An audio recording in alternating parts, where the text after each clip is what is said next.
मेरे देखने वालों को आप अपने क्लिनिक की थोड़ी लोकेशन गाइड कीजिए कि कहाँ पे और आप किस वक्त यहाँ पे मौजूद होती हैं, कब से कब तक होती हैं।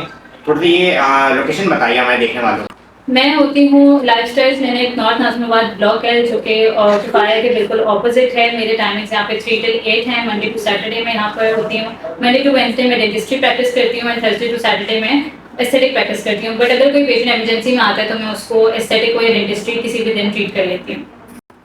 आप चूंकि पेशे के हिसाब से आप डॉक्टर हैं, तो क्या आप अपने इस पेशे से हट के जो है आप अपनी पर्सनल लाइफ के लिए, अपनी हॉबीज के लिए टाइम निकाल लेती हैं, या हर वक्त आपका बस क्लिनिक होता है? बिल्कुल, मैं टाइम निकाल लेती हूँ। मैं क्लिनिक के बाद अपने फ्रेंड्स के साथ जाती हूँ बाहर, कभी मैं शॉपिंग पे चली जाती हूँ। टाइम निकल जाता है, but you have to maintain your work life balance. उसको बैलेंस करना बहुत ज़्यादा ज़रूरी होता है और ज़्यादातर संडे वाले दिन ऑफ होता है। बट नाउ डेज मैं डिप्लोमा कर रही हूँ ऑर्थोडोंटिक्स, जो कि संडे वाले दिन ही होता है, तो बहुत ज़्यादा टाइम नहीं निकाल पाती। बट जब भी निकालती हूँ तो कोशिश करती हूँ कि उसको कुछ प्रोडक्टिव करूँ।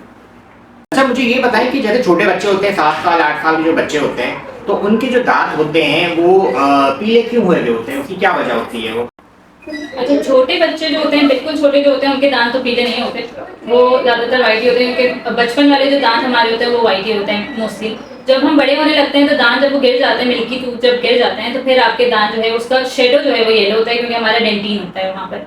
बच्चों के दांत अगर इस तरह के खराब हैं, वो इस वजह से कि वो अपनी हाइजीन मेंटेन नहीं रखते हैं। माएँ उनको देख नहीं रही होती कि वो सही से ब्रश कर रहे हैं नहीं कर रहे, बस ऐसे ही टूथपेस्ट लगाया और उसको ऐसे कर लिया और बिल्कुल सही तरीके से ब्रशिंग नहीं करते। तो ज़रूरी है कि उन बच्चों को, अगर कोई बच्चे नहीं सुन रहे, ब्रशिंग नहीं कर रहे, तो उनको डेंटिस्ट के पास लेके जाएं, उनको सिखाएं। उनका कोई ट्रीटमेंट ना करवाएं भले, लेकिन उनको सिखाएं कि किस तरह ब्रशिंग करनी है, क्योंकि बहुत सारे लोगों को पता ही नहीं है कि हमें अपने बच्चों की ब्रशिंग कैसे करानी है, किस एज से स्टार्ट करवानी है। तो ये सबसे बड़ी वजह है कि उसके दांत पीले हो जाते हैं, खराब हो जाते हैं।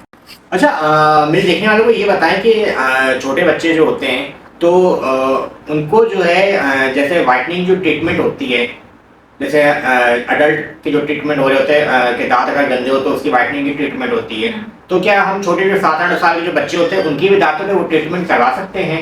नहीं, हम छोटे बच्चों की कभी भी वाइटनिंग ट्रीटमेंट नहीं करा सकते। वाइटनिंग ट्रीटमेंट हमेशा एडल्ट्स की होती है, जब आपके पूरे जो है वो दांत, बड़ों वाले दांत जो हम जिसको कहते हैं, अगर मैं लेमन लैंग्वेज में कहूँ, तो वो जब आ जाते हैं आपके, तब आप ये सारी ट्रीटमेंट करा सकते हैं, बिकॉज उसके अंदर एक ऐसा मटेरियल होता है जो सेंसिटिविटी क्रिएट करता है। तो वो बच्चों को ऑब्वियसली दांत जो है वो थोड़े से अभी आ रहे होते हैं, न्यू दांत होते हैं, तो फिर आप उसमें ये सारी चीज़ें नहीं कर सकते। आप उनको बस सफाई रखने के एहतियात वगैरह बता सकते हैं, बाकी और कोई ट्रीटमेंट नहीं कर सकते। मेरे देखने वाले, सुनने वाले, पसंद करने वाले हमें सर मौजूद DL talk podcast YouTube channel के ऊपर और एक जबरदस्त इन्फॉर्मेटिव व्लॉग कर रहे हैं डॉक्टर ईशा सलीम के साथ। अब तक जो हमने बात की मुस्कुराहट के ऊपर हमने बात की, अब हम जा रहे हैं खूबसूरती की तरफ। ये डॉक्टर जैसे कहते हैं कि एक और दो चीजें, ये 2 in 1 वाली बात है हमारे साथ। हमारी जो डॉक्टर साहिबा हैं ये डेंटिस्ट भी हैं और साथ साथ एस्थेटिक के ऊपर भी काम कर रही हैं। तो अभी हमने मुस्कुराहट वाली चीज़ों पे तो काम कर लिया, अब हम जा रहे हैं स्किन की खूबसूरती की तरफ। तो मेरे देखने वालों को थोड़ा सा आप ये बताएं कि आपने डेंटिस्ट्री के साथ साथ आपने एस्थेटिक की लाइन को भी चूज किया, क्या वजह थी? अच्छा, सबसे बड़ी वजह तो ये थी कि जब मैं डेंटिस्ट्री कर रही हूँ तो ऑब्वियसली मैं दांतों पे काम कर रही हूँ, वो भी हमारे फेस का एक हिस्सा होता है। इसी तरह हम फेस के बारे में बहुत सारी चीज़ें पढ़ते हैं। एज अ डेंटिस्ट हमें सारी नर्व्स का पता होता है, सारी नर्व सप्लाईज हो गई, सारी आर्टरीज हो गई, हमें फेस के बारे में बहुत सारी चीज़ें पता होती हैं, क्योंकि हम ज़्यादातर हेड एंड नेक ही पढ़ रहे होते हैं। And that's why I choose oral and maxillofacial surgery for my specialisation, क्योंकि उसमें भी हम सारी यही चीज़ें पढ़ रहे होते हैं और उसका बहुत हद तक एस्थेटिक्स से ताल्लुक होता है। एस्थेटिक्स में जो भी डेंटिस्ट आ रहे हैं, अगर वो स्पेशलाइजेशन किए हुए तो वो कोर स्पेशलिस्ट होते हैं। तो मुझे लगा ये बहुत ज़्यादा लिंक्ड है दोनों चीज़ें। और स्माइल आपकी जैसे खूबसूरती में आ रहा है, इसी दिन आपके फेस पे अगर खूबसूरती नहीं हो या कुछ इस तरह की चीज़ हो, तो लोग उसके लिए एस्थेटिक डॉक्टर्स के पास जाते हैं। तो ये बहुत को रिलेटेड चीज़ है मेरे ख्याल में जो है, तो इसलिए मैंने इस फील्ड को चूज़ किया विद डेंटिस्ट्री। हमें देखने वालों को ये बताइए कि आजकल सोशल मीडिया आप जैसे जब ऑन करती हैं, तो सोशल मीडिया के ऊपर जो है ना हर कोई ब्यूटी एक्सपर्ट बन के जो है ना अपने टिप्स दे रहा होता है। तो आप इस चीज़ को अपनी नज़र से क्या देखती हैं कि ये सही है या गलत है, क्या है, ये बताइए। बिल्कुल ऐसा ही है। सबसे पहले तो मैं ये कहूँगी कि इन्फ्लुएंसर्स के इन्फ्लुएंस में ज़्यादा ना आए, क्योंकि कोई भी ऐसी चीज़ नहीं है जो हर स्किन पे काम करे। हर पेशेंट, जैसे हर किसी के दांत अलग होते हैं, हर किसी की स्किन भी अलग होती है, तो हर प्रोडक्ट हर पेशेंट के लिए नहीं होता, हर ट्रीटमेंट हर पेशेंट के लिए नहीं होता। सबकी जो है वो स्किन डिफरेंट होती है। तो मेरा यही मशवरा है कि आप जो है वो अपने डॉक्टर्स के पास जाएं, उनसे सजेशन लें और फिर अपने स्किन पे कोई काम करें। देखने वाले, सुनने वाले और पसंद करने वालों के लिए डॉक्टर ईशा सलीम ये बताइए कि लेजर ट्रीटमेंट के वो 5 यूजेस कौन से जो आप लोग यूज करवा रहे होते हैं, ट्रीटमेंट करवा रहे होते हैं, वो कौन से होते हैं? अच्छा, लेजर ट्रीटमेंट 2 तरीके का होता है। एक होता है हेयर रिमूवल लेजर, जिससे हम बालों की ग्रोथ को रिड्यूस करते हैं। दूसरे हमारे पास होते हैं कार्बन लेजर, जो पिगमेंटेशन को कम करता है।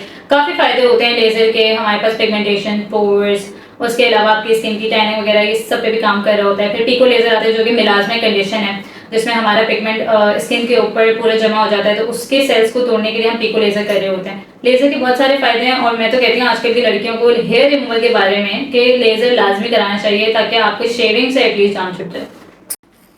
अच्छा, लेजर ट्रीटमेंट के अंदर जो बोटॉक्स वगैरह जो होते हैं, ये क्या चीज़ें होती हैं, तो इसके बारे में थोड़ा बताइए मेरे देखने वालों को। अच्छा, बोटॉक्स लेजर नहीं है। बोटॉक्स एक ऐसा प्रोसीजर है जिससे आपके मसल्स सॉफ्टन होते हैं, आपकी फाइन लाइंस, रिंकल्स, जिनकी एज बढ़ जाती है, जो अपनी स्किन केयर नहीं करते, सन ब्लॉक वगैरह इस्तेमाल नहीं कर रहे होते, तो उनकी लाइंस पड़ना शुरू हो जाती हैं, उनके जिसको हम झुर्रियाँ कहते हैं वो आना शुरू हो जाती हैं। तो उसको ठीक करने के लिए हम बोटॉक्स करते हैं। बट बोटॉक्स बहुत सारे लोग बहुत अननेचुरल सा करवा देते हैं, लेकिन ज़रूरी है कि आप जो है बहुत देख के अपना डॉक्टर चूज़ करें, जो प्रॉपर्ली आपके जो है वो स्किन को पूरा चेक करे और आपकी स्किन के अकॉर्डिंगली बोटॉक्स करे, ताकि आप नेचुरल लगें। कोई भी आपको देखे तो बोले कि यार आप बहुत फ्रेश लग रही हैं, ये नहीं कि यार आप ऐसा लग रहा है आपकी स्किन जो है वो फेक लग रही है, आपकी जो स्किन का वो है टेक्सचर वो बहुत ज़्यादा फेक लग रहा है। मैं आपसे ये पूछूं कि आपके नज़दीक खूबसूरती, तो इसको आप कैसे डिफाइन करेंगी? खूबसूरती सिर्फ आपके फेस को अच्छा कहने को नहीं कहते, आपके अपने आप के अंदर से आप जो है वो कॉन्फिडेंट होने चाहिए हो। आप अपने अंदर से महसूस करते हो कि यार हाँ, मैं जो हूँ मैं वैसे ही ठीक हूँ। या बहुत सारी प्रॉब्लम्स होती हैं जिसको आपको ट्रीट कराना चाहिए, लेकिन खूबसूरती सिर्फ आपके चेहरे से नहीं होती, आपके ओवरऑल हेल्थ से होती है। कि अगर आपके ओवरऑल हेल्थ सही है तो आप खुद ब खुद अगर खुश रहते हैं तो खूबसूरत लगने लग जाते हैं। आजकल की जो नौजवान लड़कियां हैं वो अपने जल्द के बारे में काफ़ी टेंशन में हो रही होती हैं, कुछ ना कुछ वो यूज़ कर रही होती है, टोटके यूज़ कर रही होती है, तो आप उनके लिए क्या पैगाम देना चाहेंगी? उनके लिए मैं यही कहूँगी कि आप कुछ भी देखें सोशल मीडिया पे तो उसको फॉलो करना ना शुरू हो जाए। अपने डॉक्टर के पास जाएं, उनसे कंसल्ट करें और फिर वो चीज़ें यूज़ करें। बहुत सारे लोग क्या करते हैं कि बहुत सारे एक्टिव इंग्रीडिएंट्स एक साथ यूज़ करना शुरू कर देते हैं, जो कि बिल्कुल ठीक नहीं होता। अपनी रूटीन को सेट नहीं रखते, सनस्क्रीन नहीं लगाते। जो सबसे इंपॉर्टेंट चीज़ मैं बोलूँगी ना पूरी दुनिया को, कि सनस्क्रीन लगाएं। सनस्क्रीन लगाना बहुत ज़रूरी है। लोग कहते हैं नहीं हम धूप में नहीं जाते, हम अंदर होते हैं। अंदर हमारी लाइट्स आ रही होती हैं और धूप कहीं ना कहीं से घर में भी आ रही होती है, तो आपको सनस्क्रीन लाजमी लगाना चाहिए, वरना आपकी एजिंग जल्दी हो जाती है। आप अपनी पर्सनल लाइफ और प्रोफेशनल लाइफ इन दोनों के बारे में अगर मैं आपसे पूछूं तो एक सेंट्रल आइडिया में आप कैसे जवाब देंगी मुझे? अच्छा, मैं अपनी पर्सनल लाइफ को प्रोफेशनल लाइफ से बहुत ज़्यादा अलग रखती हूँ। मैं अपनी पर्सनल लाइफ को वेरी पर्सनल रखती हूँ। मैं किसी से कोई चीज़ ज़्यादा शेयर नहीं करती मुझे, क्योंकि अच्छा नहीं लगता किसी से अपनी पर्सनल लाइफ शेयर करना। दोस्तों से भी बहुत कम हद तक मैं शेयर करती हूँ। प्रोफेशनल लाइफ मेरे लिए बिल्कुल डिफरेंट है और उसमें मैं बहुत प्रोफेशनली काम करती हूँ। मुझे ये नहीं होता कि मैं ऑनेस्टी के साथ काम करूँ। मेरा सबसे पहला गोल ये होता है, और मेरा ये होता है इस प्रोफेशन से मुझे इतनी मोहब्बत है कि मैं कहती हूँ मेरा पेशेंट जब आए मेरे पास तो हंसता मुस्कुराता हुआ आए, हंसता मुस्कुराता हुआ ही जाए। डॉक्टर ईशा सलीम, मुझे ये बताएं आप कि क्या सिर्फ मरीज ही स्ट्रेस ले रहे होते हैं या आपको भी स्ट्रेस मिल रहे होते हैं? नहीं, सिर्फ मरीज स्ट्रेस नहीं लेते हैं, हम भी बहुत स्ट्रेस लेते हैं।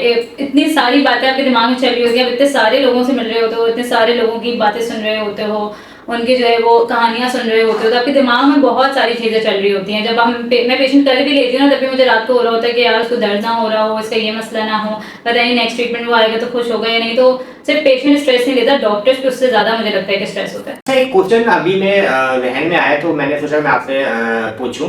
मुझे ये बताएं कि जब आप डेंटिस्ट्री की ट्रीटमेंट दे रही होती हैं अपने पेशेंट को, कस्टमर को, तो क्या उसी वक्त आप एस्थेटिक के ऊपर भी काम कर लेती हैं, उनसे पकड़ लेती हैं कि पेशेंट आगे पीछे ना हो? तो मुझे बताएं जरा प्लीज। नहीं, ऐसा नहीं होता, लेकिन मैं पकड़ नहीं लेती। लेकिन अगर कभी वो आते हैं, बिकॉज मेरा क्लिनिक ऐसी जगह पे जहाँ पर एस्थेटिक पहले खुला था, डेंटिस्ट्री बाद में आई थी, तो यहाँ सारी चीज़ें एस्थेटिक की हैं। तो लोग जब वो आते हैं डेंटिस्ट्री के लिए, वो देखते हैं तो उससे इंस्पायर होते हैं, या उनको जहन में आता है कि यार हमें तो ये वाला मसला भी है। तो जब वो मुझसे डिस्कस करते हैं तो ऑब्वियसली मैं कोशिश करती हूँ उनको वो चीज़ें बताऊँ, अगर उनको ज़रूरत होती है तो बताती हूँ। यही सबसे ज़्यादा मुझे लगता है कि अच्छी चीज़ है मेरे अंदर, कि मैं बिला फजूल में सारी ट्रीटमेंट से लेके दे देती। मैं कोशिश करती हूँ कि उनके हिसाब से उनको चीज़ें बताऊँ। अच्छा डॉक्टर साहब, मुझे ये बताएं कि माशाल्लाह हमने एक बड़ा इंफॉर्मेटिव व्लॉग आपके साथ आज के इस एपिसोड के लिए रिकॉर्ड किया अपने देखने वालों के लिए।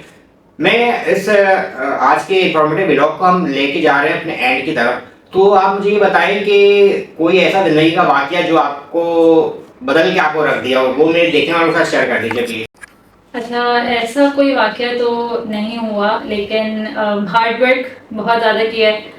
तो हार्ड वर्क की वज़ह से, और दूसरा ये कि बहुत सारे लोग हमारे जो प्रोफ़ेशन में होते हैं, वो काफ़ी चीज़ें कर रहे होते हैं, तो मुझे उनको देख के मैं बहुत इंस्पायर होती थी, मेरे सीनियर्स वग़ैरह। मुझे ये होता था कि मुझे भी इनकी तरह बनना है, मुझे एक बड़ी डॉक्टर बनना है, एक अच्छा डॉक्टर बनना है।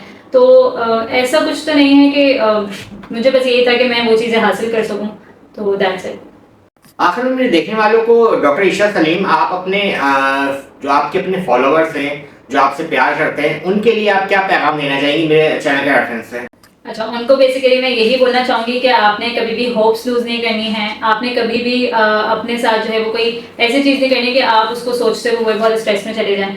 आपने हमेशा जो है वो अपना ख़्याल रखना है, अपने सेहत का ख़्याल रखना है, सिर्फ़ अपनी स्माइल का नहीं, अपनी ओवरऑल हेल्थ का ख़्याल रखना है। या कभी भी आपने ये नहीं करना कि अपना कॉन्फिडेंस लूज़ कर जाएँ।